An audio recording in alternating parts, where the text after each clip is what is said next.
In today's video, I'm going to be talking about the Wolves HTX ACE. This mouse will cost you around $110. For me, it was like 150 Canadian, like after tax and shipping. I got the honeycomb version, obviously, and this version comes in at like 37 grams, but did a lot of stuff to it. Starting off, I got super grips. I'm not gonna lie, I think I'm gonna get like a pair, like a new set every time I get a new mouse, because it's like crazy how like different it is. Your fingers literally don't move, especially when it's brand new. You can like pick it up with like 2 fingers only. Other than that, I put some tape under the left and right clicks because I thought the travel, just like the Death Adder, was kind of like too long. It wasn't as bad as the Death Adder, but it was still noticeable, so I ended up just putting like duct tape under the clicks. I know I could have used like a better tape, but it is what it is. I ended up switching the battery, so the battery that it comes with is smaller because they're trying to like get the weight, and it also has like dot feet. It's like 6 dot feet. They like include this inside the box, and the first battery only lasts like 2 days max on like full charge, and that was kind of annoying. So you put the bigger battery in and it lasts like 3-4 days pretty much on like full charge, sometimes even a week. It actually charges pretty fast, and as long as I put it on for like 1 round or 2 rounds, it would be good for like the next 30 minutes.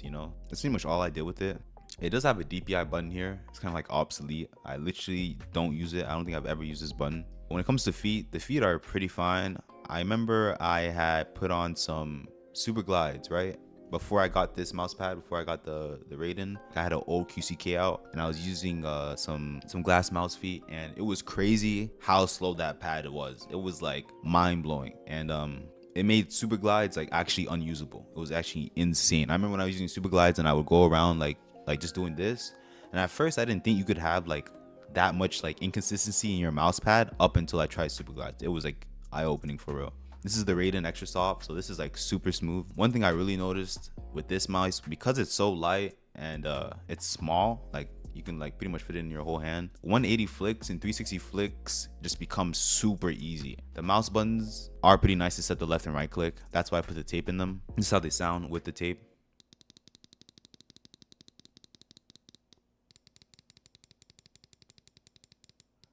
And the side buttons are actually really good. They're kind of like what the left and right click should be. They have like no like time travel, and like they instantly pop back out. It's like a better G203, if you know like how those felt. There's like no mushiness in it, and it pops back out immediately. It's like really nice. I like it. The power button's on the bottom, and they do include like the little thing to like turn it on, but you can kind of just use your thumb. The scroll wheel is a lot more tactile than like most scroll wheels that I've ever used. For example, on the Death Adder, it was like super like easy to scroll. This one, you feel it a lot. You get used to it. And since I was playing CS, and I just kind of stopped scrolling as much since it's a lot more tactile. The moment you get it, you'll know what I mean. Like when you try to kind of have like a G502 effect where it scrolls after you already let go, it doesn't scroll at all. It like instantly stops. So it's actually like really responsive. I do notice sometimes though that mouse wheel up does activate. It's like really weird. I don't know if it's a sensor thing. It could just be me, but I know sometimes I'll like bring out my stim in like CSGO, or like I'll jump in another game, depends whatever the bind is. So usually I just keep my M wheel up, unbind it.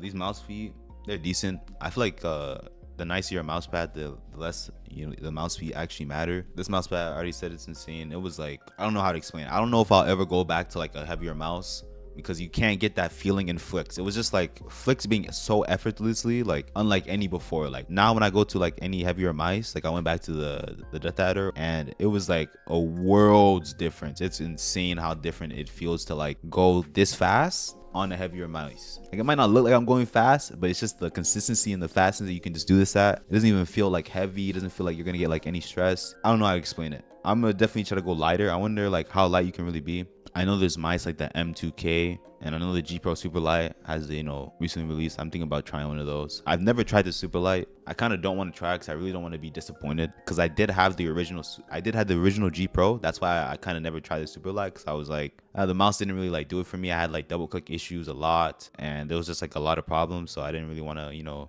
deal with it.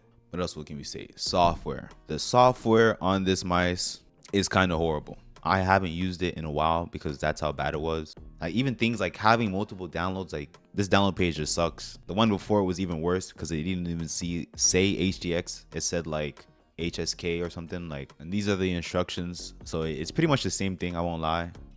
It does look a little bit different. When I used to use it, didn't have this. The only other real thing to talk about is quality control. I've dropped the mouse like on the shell, everything, from my desk, and it hasn't broken and even like cracked. Only thing I did notice is that one time when it did drop, it kind of got out of its shell a little bit. So like this part kind of came apart, and when I was playing it, like you'll notice it when it happens, because like one side will just feel off. You just have to like snap it back in. But this is pretty much, you know, my main mouse, at least for the time being. Probably till I find something like lighter and smaller. Probably I really want to get the Optimum mouse, but I don't know if the budget got that. So I won't lie, recently I have been getting offers to like review stuff, but I'll never review something if I don't see myself buying it, especially if they just want to send it out for free for like some like free clout or something. I don't know. It feels weird to get things for free because I buy things because I have expectations of them. So if I get them for free, you know, the only thing I'll do it if like it's like a giveaway type thing, because then you'll get like a free mouse. So yeah, probably more mouses reviews coming soon. Comment down below what one you want me to review. And yeah, that's the end of this video. Peace.